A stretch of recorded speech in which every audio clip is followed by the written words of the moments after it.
The core station floated in the endless black of space like a shining crown made of silver and crystal. It was the most important place in the galaxy, home to the Galactic Council, where decisions that shaped entire worlds were made. Ships of every shape and color surrounded the station. Some glowed faintly with the energy of distant suns, while others looked like vast living creatures drifting in slow circles. The station itself was massive, large enough to house cities and gardens, rivers and halls that could hold gatherings of thousands. The day was important. It was the first time humanity had been invited to attend the Great Assembly. Many older species thought the invitation was a mistake. Humanity was new to faster-than-light travel and had only been part of the wider galaxy for 20 years. They had no ancient history among the stars, no grand fleets, no legendary heroes known beyond Earth. To the other species, humans were still learning to walk in the great halls of power. Captain Ryland knew this well. As Earth's chosen representative, he walked through the docking bay with a calm face and steady step. But inside he could feel the weight of every stare. He wore a plain dark uniform with a small silver badge that showed the image of Earth and its moon. Round him were members of his small delegation, to diplomats and a communications officer, all silent and watchful. The air smelled faintly of metal and a strange floral scent that came from the station's atmosphere filters. The docking bay doors opened into the grand promenade, a long hall lined with glowing panels that displayed scenes of alien worlds. Here, beings of every size and form moved slowly toward the main chamber. Some floated above the ground on shimmering fields of light. Others walked with many legs or glided on smooth tails. Many looked at the humans with curiosity, some with polite nods, and others with quiet dismissal. Ryland noticed the way some turned away when he met their gaze. To them, humanity was an untested force. Their world had no ancient voice in the councils, records, no long list of treaties and victories. But Ryland had not come to impress them with history. He had come to listen, to learn, and when the moment came, to speak. The main chamber of the Galactic Council was vast, shaped like a circle, with tiered platforms rising in layers toward the high ceiling. At the center was the speaker's platform, a raised circle of crystal where announcements and debates were made. Round the edges of the room, banners of many colors and symbols hung to represent each member world. The air was filled with the hum of translators and the low murmur of different languages. Ryland and his team moved to their assigned seat at the far edge of the chamber. It was a place usually given to new members, far from the speaker's platform. From here, they could see nearly the entire room. The great empires of the galaxy sat in the higher tiers, their banners large and bright. Some of these species had ruled for thousands of years, their influence stretching across dozens of star systems. As the assembly began, the speaker, a tall figure with translucent skin and slow-moving silver eyes, welcomed all delegates. Ryland listened closely, noting the rhythm of the words and the pauses where meaning hung in the air. It was not only what was said that mattered, but how it was said. In this chamber, a single sentence could shift the course of entire worlds. The first debates were formal and calm. Trade routes, cultural exchange programs, and environmental agreements were discussed. But beneath the polite words, Ryland sensed the careful balance of power. Every delegate spoke with a purpose, shaping the future in small steps. It reminded him of a game of strategy, where each move built toward a greater plan. Then came a topic that changed the mood in the chamber. Two of the galaxy's oldest empires began to argue over the rights to a mining world rich in rare minerals. The world had been unclaimed for centuries, orbiting a dim red star on the edge of explored space. Recently, new scans had revealed valuable deposits beneath its surface. The dispute grew heated. Delegates from each side raised their voices, their translators echoing sharp tones. Some members leaned forward, watching the argument like a contest. Others looked away, unwilling to be caught between two great powers. The speaker called for order, but the voices kept rising. Ryland felt a shift in the air. This was more than a simple resource dispute. The outcome could strengthen one empire and weaken the other, changing the balance of the council. He saw the smaller species glancing at one another with unease, knowing that whichever side one might claim more than just minerals. Ryland thought of Earth.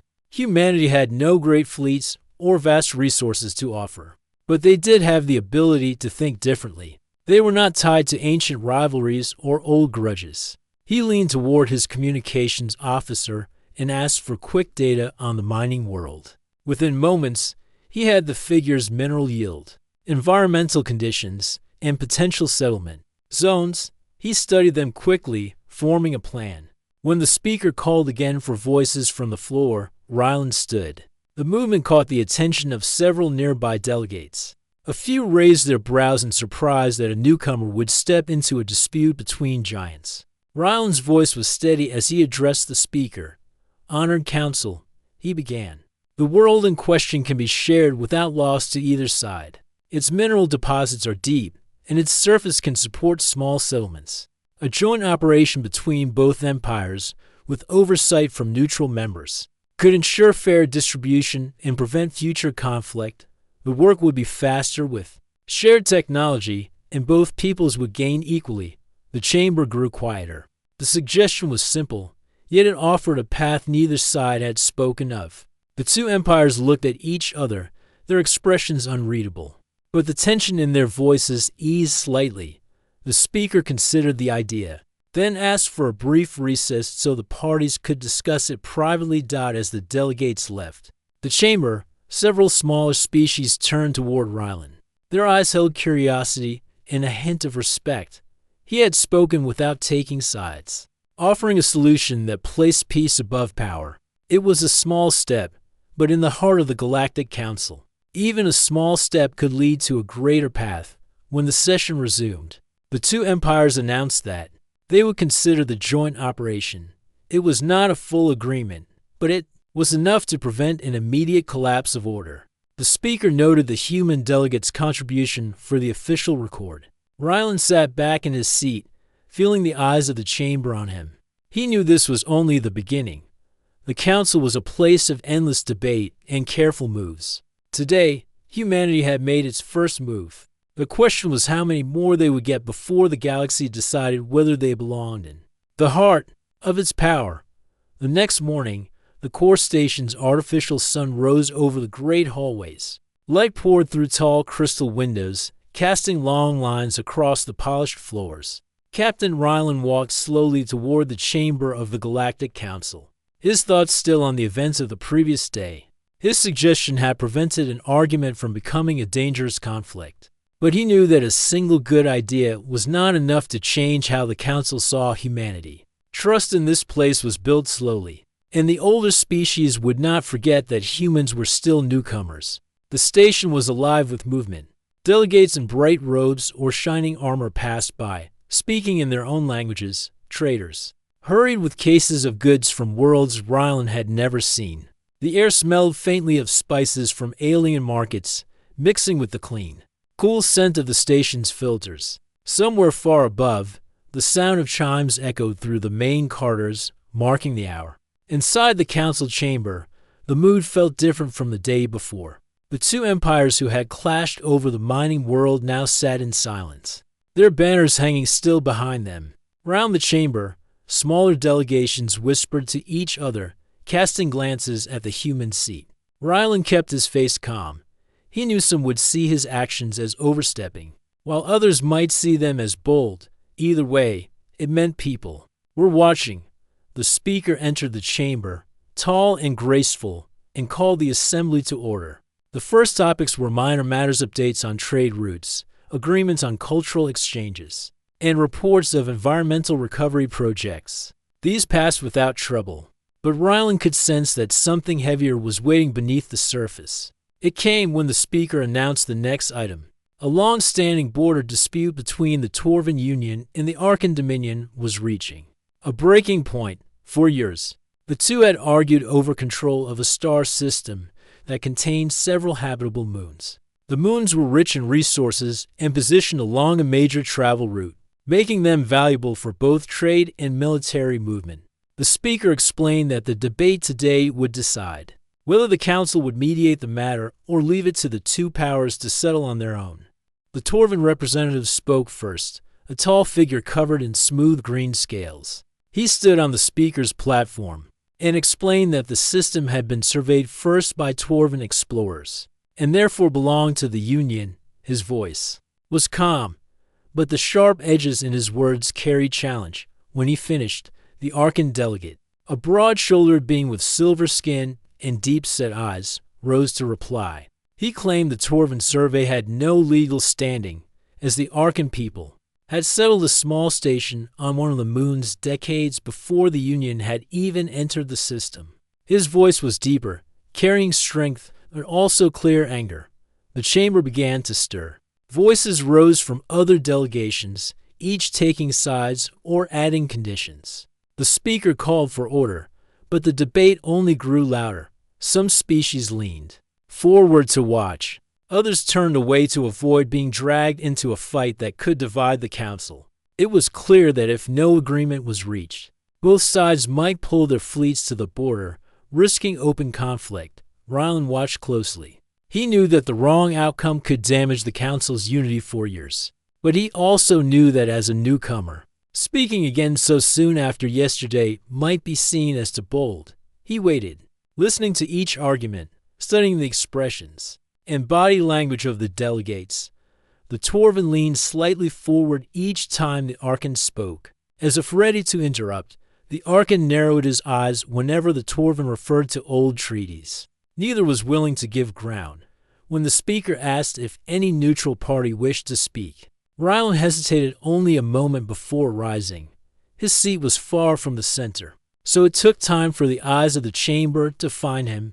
He could feel the weight of their attention, mixed with curiosity and doubt. When the speaker gave him the floor, his voice was steady. "Honored Council," he began, "I have listened to both sides. This system is important not only to the Torvan and the Arkan, but to every species that depends on safe travel through this sector. A conflict here will harm trade, risk lives, and weaken the Council's unity. I suggest a shared protectorate, managed by both the Torvan and the Arkan under direct oversight from the Council. Each moon's resources can be divided according to fair agreements, while security will be handled jointly to ensure no single power dominates the system." The chamber grew quieter as he spoke. He described how the moons could be assigned for different purposes, one for trade, one for research, one for resource gathering, so that each side benefited without blocking the other. He explained how council oversight could prevent either side from breaking the deal, and how joint patrols could protect the trade routes from pirates or smugglers. When he finished, the speaker studied him for a moment before turning to the two rival delegates. The Torvan representative spoke first, his tone less sharp than before. He admitted that the idea could prevent years of costly fighting, but demanded clear rules to protect Torvan claims. The Arkan delegate replied that his people would agree to such an arrangement if it was proven fair, and if their station on the moon remained under their control. The speaker ordered a short recess for the two sides to speak privately. Round the chamber, murmurs began. Some delegates leaned toward each other, speaking in low tones about the human's second proposal in as many days. A few smiled faintly, as if amused that the newest voice in the council had stepped into another dangerous dispute. Others watched with unreadable expressions. During the recess, Rylan remained seated, his hands resting lightly on the table. His team whispered updates to him. Reporting that media channels across the station were already discussing his role in yesterday's mining world debate. Today's move would only draw more attention. Whether that attention would help or hurt him remained uncertain. When the session resumed, the Torvan and Arkan delegates returned to the floor. The Torvan spoke first, saying they were willing to consider the shared protectorate if the council agreed to send neutral inspectors to oversee mining operations. The Arkan followed, agreeing to joint patrols and trade access as long as their station remained untouched. The speaker noted the progress and called for the drafting of a formal agreement to be reviewed in the next session. As the matter closed, Rylan felt a wave of relief. The danger of an immediate clash between the two powers had been reduced. It was not a final peace, but it was a step toward it. Round the chamber, some delegates nodded in his direction. Others avoided his eyes, unwilling to show approval openly. But Rylan knew that each time he spoke and was heard, humanity's voice grew stronger. After the session ended, as he walked back through the long crystal halls, a small figure approached him. It was the delegate from a minor world, barely known outside its home sector. She thanked him quietly for his words, saying that smaller worlds often suffered most when great powers fought. Her people would remember that humanity had spoken for peace, not just for power. Rylan smiled and thanked her. As she walked away, he realized something important in the council. Alliances were not always built by grand speeches or powerful fleets. Sometimes they began with a quiet thank you in a hallway, a shared belief that the galaxy could be better than it was, and that, he thought, might be the most powerful thing of all. The core station never truly slept, even in the deep hours. When the great halls were quiet and the main chamber was empty, life continued in the smaller corridors and private meeting rooms. Ships still docked, cargo still moved, and deals were still made in whispers. Captain Rylan had learned this quickly in his first week. The Galactic Council was not only shaped by public speeches and official votes, much of its real power flowed through private talks, quiet agreements, and the trust built away from the speaker's platform.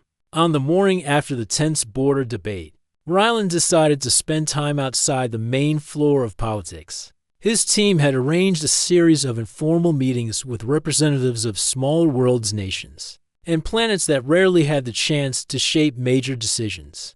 Many of these delegates came from places with limited fleets or modest economies. They had little power compared to the great empires, yet their voices still mattered in the right moment.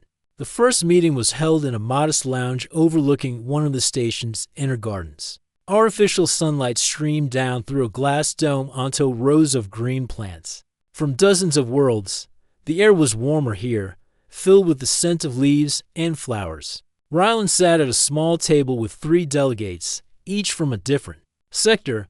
The first was Ambassador Talon, a slim figure with soft gray skin and large golden eyes. His people lived on a planet of great forests, rich in rare herbs but far from the trade routes. The second was Minister Chara, a short and round woman from a mining moon whose resources were nearly exhausted. The third was Envoy Jiro, representing a scattered group of space stations that often found themselves ignored by the major trade powers. They spoke in plain words, their translators keeping the rhythm steady. Talon explained how his people struggled to sell their goods without paying heavy tariffs to larger neighbors. Chara worried that her people would be forced to sell their moon's last resources at unfair prices just to survive. Jiro described how pirates preyed on his stations because the council never sent patrols to remote regions. Rylan listened carefully, asking questions when needed but letting them speak. He knew that too often, these voices were heard only when they joined a larger bloc or became part of a crisis. In his mind, he began to see a pattern. These smaller worlds shared a common problem: they lacked protection and influence. And the great powers used that weakness to maintain control. When they paused, Rylan leaned forward slightly. If smaller worlds worked together, your voices would be harder to ignore, he said. The council is built on votes, and numbers matter. You may not have fleets, but together you could decide close matters in this chamber. You could also support each other with trade, resources, and security arrangements. The 3 delegates exchanged glances. Jiro asked the question first. And why would a human care about this? Your world is still new here. You could seek favor from the great powers instead. Rylan gave a faint smile. Because Earth understands what it feels like to be underestimated. We know what it is to be told to wait, to stay quiet while others decide for you. But we also know that change happens when those who are ignored find their voices and stand together. The answer seemed to settle something between them. They spoke for another hour, sketching ideas for shared trade agreements and mutual defense. Petitions. When they parted, they did so with quiet nods and the promise to meet again. Over the next days, Rylan met more delegates in similar settings: small rooms, quiet gardens, corners of the station where no cameras watch. He shared meals with the representative of a desert world, whose people lived in cities carved into cliffs. He listened to the leader of a tiny ocean colony describe how storms and rising seas threatened their homes. He spoke with an agricultural envoy who traded only in seeds, offering crops able to grow in the poorest soils each time. He asked what they needed most and what they feared most. He took notes, not only for Earth's records, but for his own growing map of the councils. Quiet politics. The more he listened, the more he understood that the true strength of the small worlds lay in their numbers and their shared struggles. Word of his meetings began to spread. Some of the great powers noticed and sent polite messages, asking if the human delegate required assistance in understanding council customs. The meaning was clear: be careful. Do not make alliances that could threaten the balance of power. Rylan thanked them for their concern but continued his work. One evening, while walking back to his quarters, Rylan was stopped by a familiar face. It was Minister Chara, the mining moon representative. She looked uneasy. She spoke in a low voice, explaining that one of the larger empires had sent her an offer of support. In exchange for her public opposition to Rylan's proposals, she had refused. But she warned him that the great powers would not sit quietly if they felt threatened by his growing influence. Rylan thanked her for her honesty. He knew this was a sign that his efforts were making an impact. If the great powers were beginning to move against him, it meant they saw the possibility of change. The next morning, the council's chamber was filled with the sound of discussion over a minor trade law. Rylan kept silent during the formal debate, choosing instead to watch the smaller delegations. When the vote came, he noticed that 3 of them exchanged glances before raising their hands together. It was a small gesture, but it showed coordination. The law passed with a narrow margin. After the session, Rylan met the 3 delegates in the hall. They admitted that they had agreed to support each other's interests during votes when possible. It was only a small beginning, but small beginnings were how movement started. Later that day, Rylan stood alone in one of the garden domes, looking out at the stars through the clear dome ceiling. The galaxy was vast, and Earth was still only a small part of it. But here, in the heart of the Galactic Council, he could feel something shifting. The quiet voices were beginning to find each other. Rylan knew it would not be easy. The great powers had resources, history, and influence that could crush smaller alliances if they acted too boldly. But if the smaller worlds learned to act together, they could protect themselves and shape the future of the galaxy. As he left the garden, the artificial sun dimmed, marking the evening cycle. Somewhere far below, ships came and went from the docking bays. Messages traveled across the stars, carrying news of the council's work to distant worlds. And among those messages, perhaps a few would speak of a human who listened when others did not. Rylan returned to his quarters with the sense that the next session might bring a test of this growing trust. He could not yet see what form that test would take, but he was certain it would come. In the council, every alliance, no matter how small, was sooner or later challenged, and when that day came, humanity would have to prove again that they belonged here, not as silent observers, but as a voice among equals. The core station's artificial morning light had barely touched the high glass towers when the first alert reached Captain Rylan. A low chime sounded from the small console in his quarters, followed by a soft voice from the station's security network. It reported an unusual breach in one of the data hubs near the council's administrative wing. The message was short, but the last line caught his attention. The breach targeted files linked to the upcoming vote on refugee rights, one of the most important issues in the current session. Rylan dressed quickly and made his way through the wide, curved halls of the station. The air was cool and clean, but the atmosphere felt tense. Delegates walked in small groups, speaking in hushed tones, even in the public areas. Security personnel in pale silver uniforms were more visible than usual, standing at key points and watching the crowds. The administrative wing was quieter than the main chamber. Here, the floors were darker, the lighting softer, and the walls lined with smooth panels that concealed advanced systems. A tall officer met Rylan at the entrance, introducing herself as Commander Vereen of Station Security. Her voice was calm, but her eyes were sharp. She explained that someone had tried to access restricted files holding confidential reports and voting projections for the refugee rights proposal. The intrusion had been detected before the files were taken, but the attempt showed skill and planning. Rylan asked if the attacker had been identified. Vereen hesitated before answering. The trail led to a private data node registered to an unaligned trader, but the code used in the breach matched older signatures from agents linked to one of the larger council powers. She did not name which one, but the meaning was clear. If this was true, the breach was not random. It was part of a plan to influence or disrupt the vote.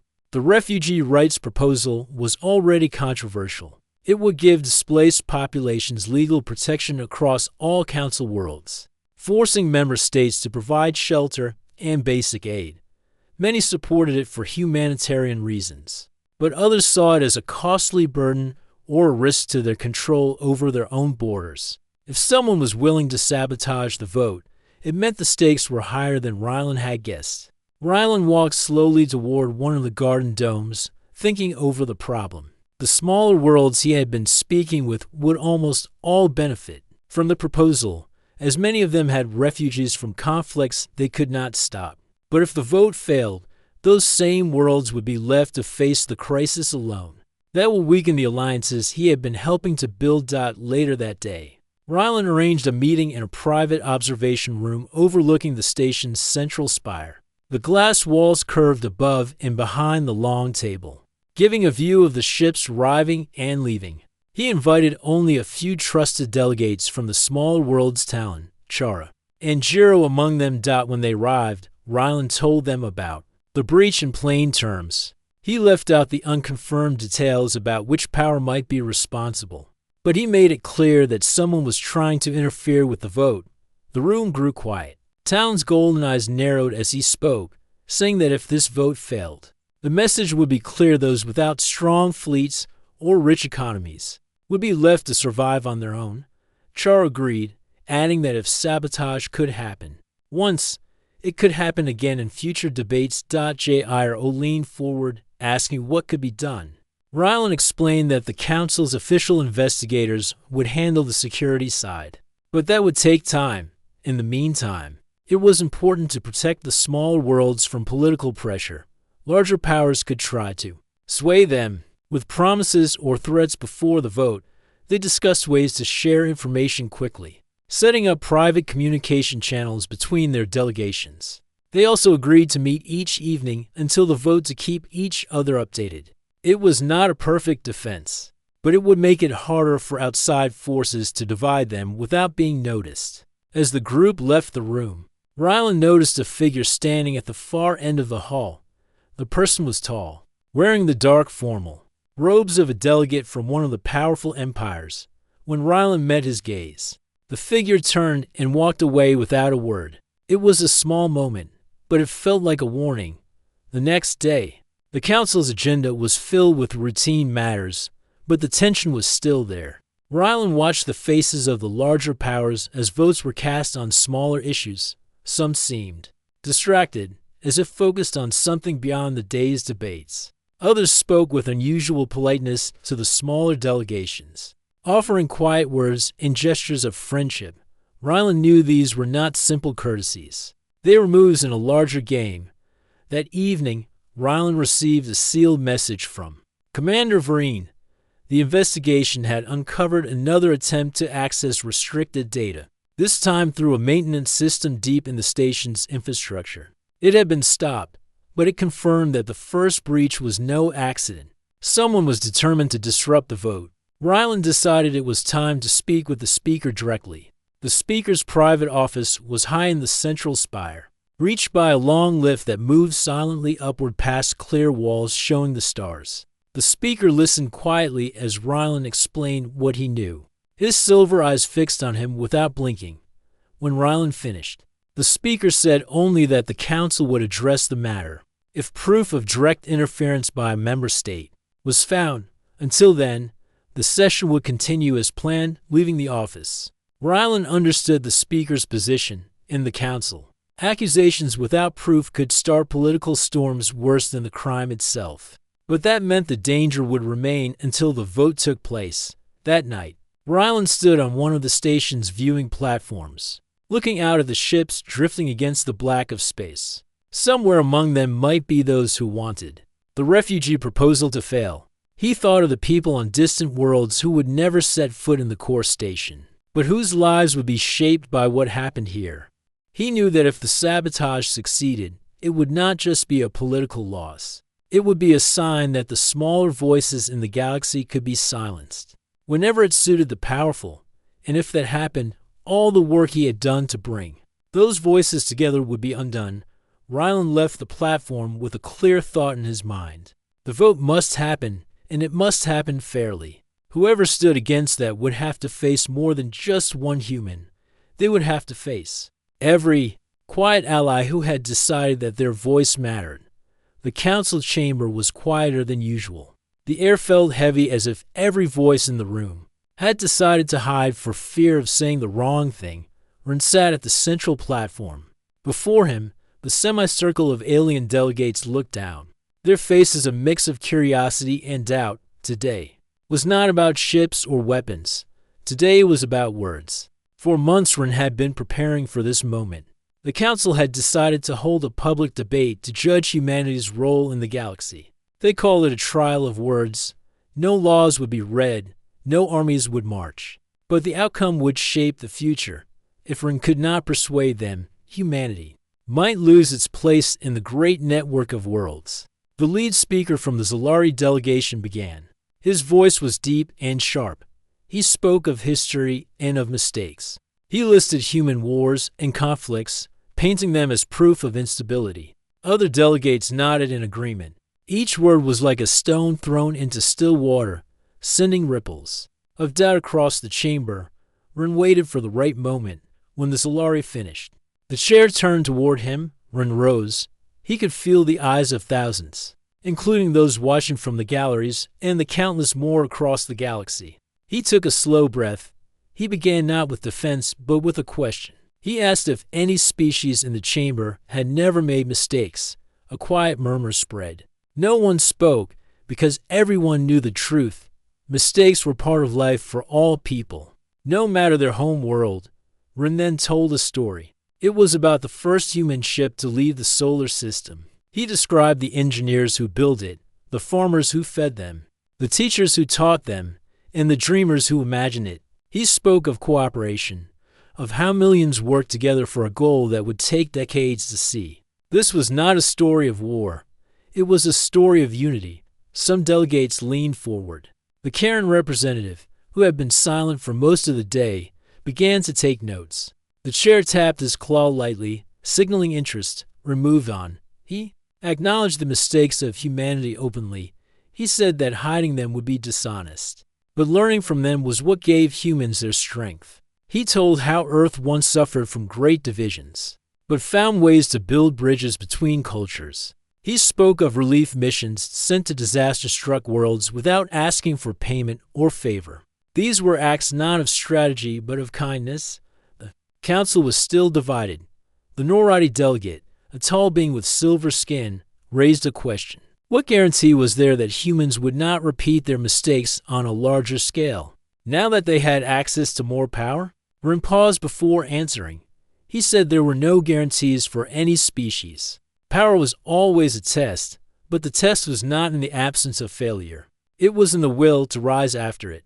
That was why humanity had come to the council, not to rule, but to join and learn. The words were met with mixed reactions. Some nodded. Others whispered among themselves. Renewed persuasion was not about winning every heart in one sentence. It was about building trust piece by piece. Then came an unexpected moment. The Vuthari delegates stood. They were known for rarely speaking during trials. The Vuthari said they remembered a time when their world suffered a famine. Few came to help, but one of the first ships in orbit carried the human emblem. The humans brought food, tools, and teachers. They asked for nothing in return. The Vuthari's voice grew softer as they said they had never forgotten that act. The chamber fell silent. This testimony broke the stillness. A few delegates who had been doubtful now exchanged glances. The momentum was shifting. Not entirely in humanity's favor yet, but enough to give hope. Rin closed his argument with a vision. He spoke of a galaxy where differences were not walls but bridges. He said humanity's dream was not to stand above others but beside them. He promised that if given a place in the council, humans would not just take from the galaxy, they would give, as they had before. The chair announced a short recess. Delegates filed out into side chambers to discuss. Rin remained seated, hands resting calmly.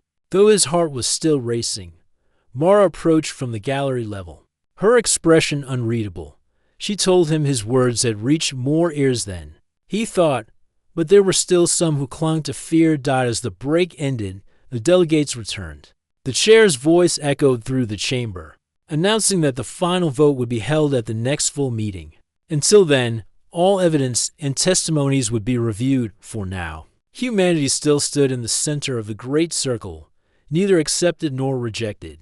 The trial of words had not ended in triumph, but neither had it ended in defeat. Rin felt the weight of the moment. The next days would decide everything. Outside the chamber, the station's great window showed the galaxy stretching in all directions. Stars burned quietly, their light traveling across ages to reach the council's heart. Rin stood there for a long time, thinking of the billions watching and waiting on Earth. He knew the real trial was not only about proving humanity's worth, it was about showing the galaxy what they could become. And so, as the stars watched silently, Rin prepared for the next step. The day of the vote arrived with a quiet tension in the air. The core station's great chamber was filled once again with delegates from hundreds of worlds. Bright banners fluttered softly in the recycled air, casting colorful patterns on the polished floor. Captain Ryland sat among the representatives, his heart steady but alert.